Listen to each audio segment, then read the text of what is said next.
we could talk about the best springtime cocktails and long drinks, but let's talk song. Today I'm going to be listening to and analyzing the sixth song of Lady Gaga's Mayhem. It's called Killah, and it's a featuring Gesaffelstein. I don't know who or what that is. I'm really curious to find new songwriting learnings, so without further ado, let's get going. Killah.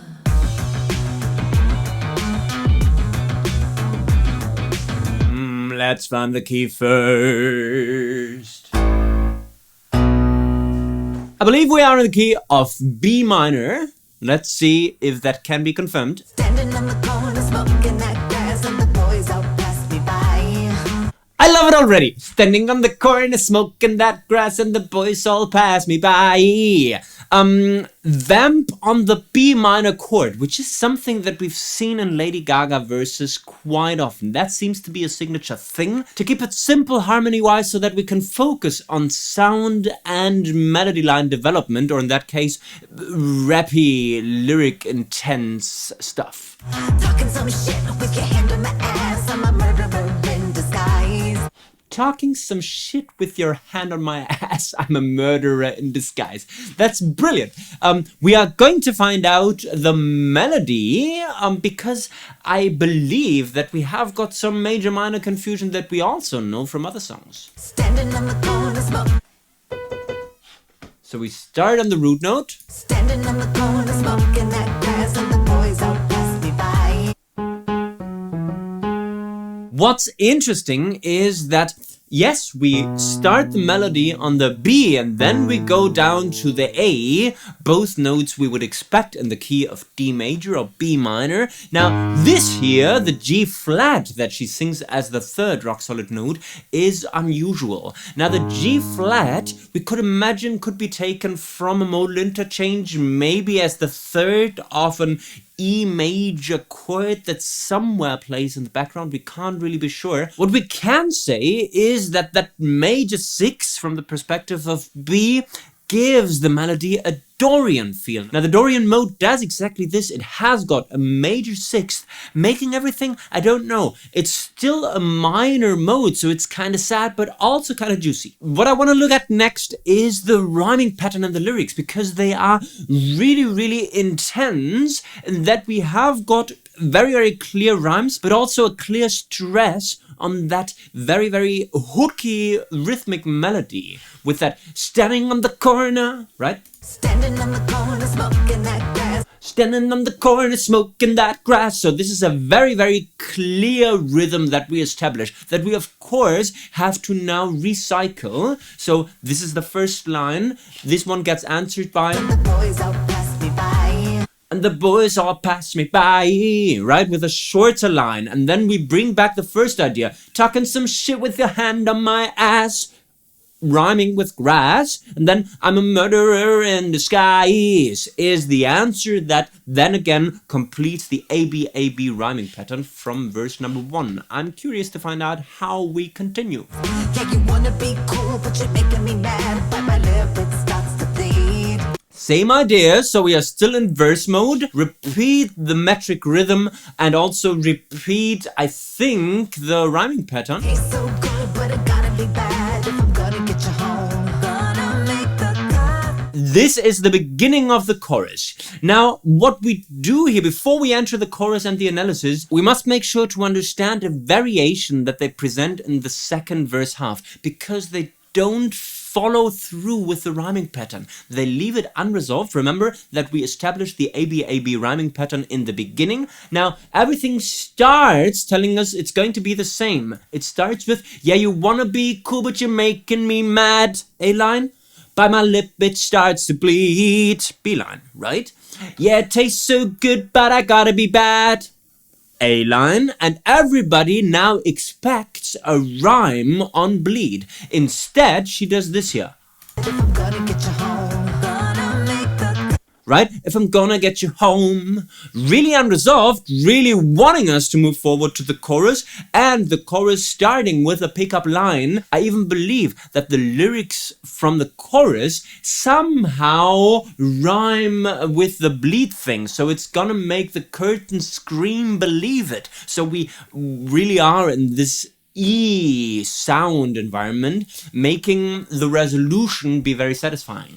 Gonna make the curtains scream, believe that. New chorus melody.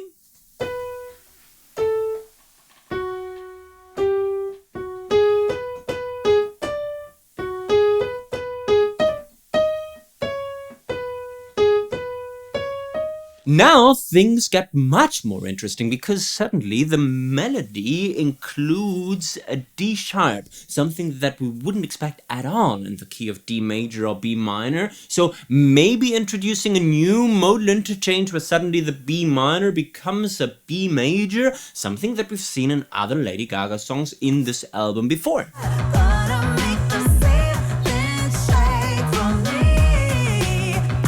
Really cool repetition of that idea. Really strong new melodic rhythm and new hook with this.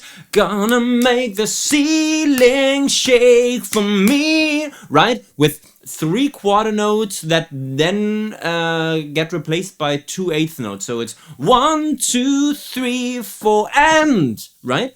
Really strong rhythmic hook, but at the same time also really strong melodic hook. I'ma be a full-time bedroom diva. Hinting at a new ABAB partnership, because we have Gonna Make the Curtains Scream Believe It, Gonna Make the Ceiling Shake for Me, I'ma Be a Full-Time Bedroom Demon, and we now expect a resolution with some kind of E rhyme. I'm gonna make you scream, that's a matter of fact, don't be a fantasy. So something that of course leaves the pattern because it's very wordy, but we've got the scream rhyme and the fantasy rhyme as well. I'm a killer, and boy, you're gonna die tonight. That's so Prince. I'm a killer and boy, you're gonna die tonight. So we still are vamping around and there is no harmonic adventure going on whatsoever. Everything is left to the melody and the lyrics. And now we enter a new hook. Now, was the thing before with the pickup the chorus already? Or is the I'm a killer thing that also is the title of the song the chorus? Probably we are talking about the chorus here and everything before was the pre-chorus, but because the harmony don't really gives us any contrast, we have to guess and swim.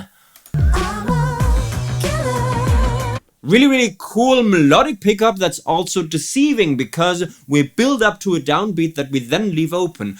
I'm a killer, right? With everything coming in the second beat only. Killer, killer, killer, killer. Really interesting melodic movement down. Killer.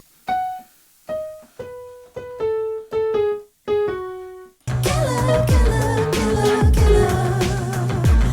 killer. Notes we know from the pre-chorus already. So the range is basically the same also in pre-chorus and chorus. Killer, boy, you're gonna die tonight. Boy, you're gonna... Really cool contrast also between the downward movement of this killer, killer, killer, killer, and this boy, you're gonna die tonight that goes up. And boy, you're gonna die tonight. Really just a B major arpeggio in fact. Boy, you're gonna die tonight, right? With B, D sharp, F sharp, and B. Lighten up my final cigarette, I'll burn a hole right through your eyes. Back to the verses. Looking at you like a zombie killer, hungry for a homicide. What a cool percussive rappity thingy. Looking at you like a zombie killer. Looking at you like a Looking at you like a zombie killer. Right? Looking at you like a zombie killer, No, it's looking at you like a zombie killer. Amazing. hungry for a homicide. And hungry for a homicide. With a stress on all the wrong places is something that we already know and love about Lady Gaga. So let's not fret. I'ma try you on for size. I'm about to wear you out like my favorite suit was paralyzed. Something that she does in verse number 2 that is too much resolution for me. So she shortens the last line, just like she did with verse number 1. Remember that we hinted at this repetition of the A-B rhyming pattern, and then we deceive the listener by kind of moving the rhyme into the pre-chorus. Now in verse number 2, she does the same thing in terms of line lengths, but she rhymes the last line. If I let you alone under your skin and bone, I'ma try your on for size. I'm about to wear you out like my favorite suit, wool's paralyzed. Now, size and paralyzed does rhyme, and we don't want to move forward as desperately as we did with verse number 1. A lot of cool stuff going on with this if I get you alone under your skin and bone internal rhymes and stuff. But the longing that we had for pre-chorus number 1 is gone because we already have the rhyming resolution in the verse. Also, I don't know what wool's paralyzed means. Probably a combination of words never experienced before, which is what art is all about. Curtain, scream, believe it. What a cool hook that I've heard for the second time and I already can sing along. I'ma be a full-time bedroom demon. Right? Really highlighting the high note of the F sharp, which is the highest note so far, I believe. Killah! Oh, you're gonna die tonight. What a cool hook. Oh, you're gonna die tonight. It's a vocal warm-up activity that every choir should be doing now. Oh, you're gonna die tonight. And take it through all the keys and warm up your voice with that.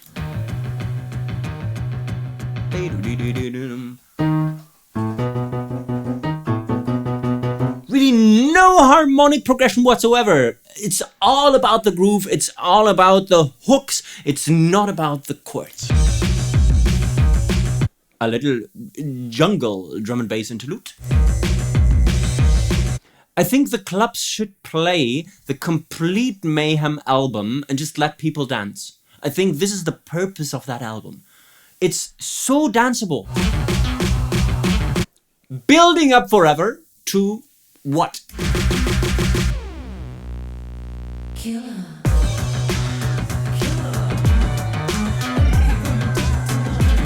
So they bring back the lyrics in the background, but the melody is gone and they do this. Boy, you're gonna die tonight.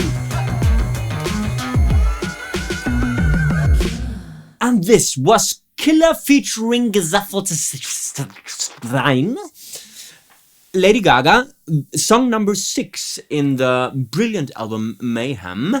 Probably the least musical of the numbers that we have had so far. Song that is all about the groove, that is all about the rappy lyrics, that is all about harmonic confusion with that major minor thing that we know from other songs as well. But a song that we, I believe, can still take away valuable songwriting learnings from. Songwriting learning number 1 is about the power that a rhyming pattern has. Now remember that in verse number 1 I was really impressed by the way that they established the A-B rhyming pattern just to kind of deceive us in the last line that gets unresolved or that doesn't get resolved, but instead features the rhyme only in another section. So this was brilliant. This is something that you can apply to your songwriting as well. Now with lyric writing, leaving something unrhymed that should be rhymed can be a powerful tool to really build the tension and make people wanna keep listening. Songwriting learning number 2 is about lyric creativity.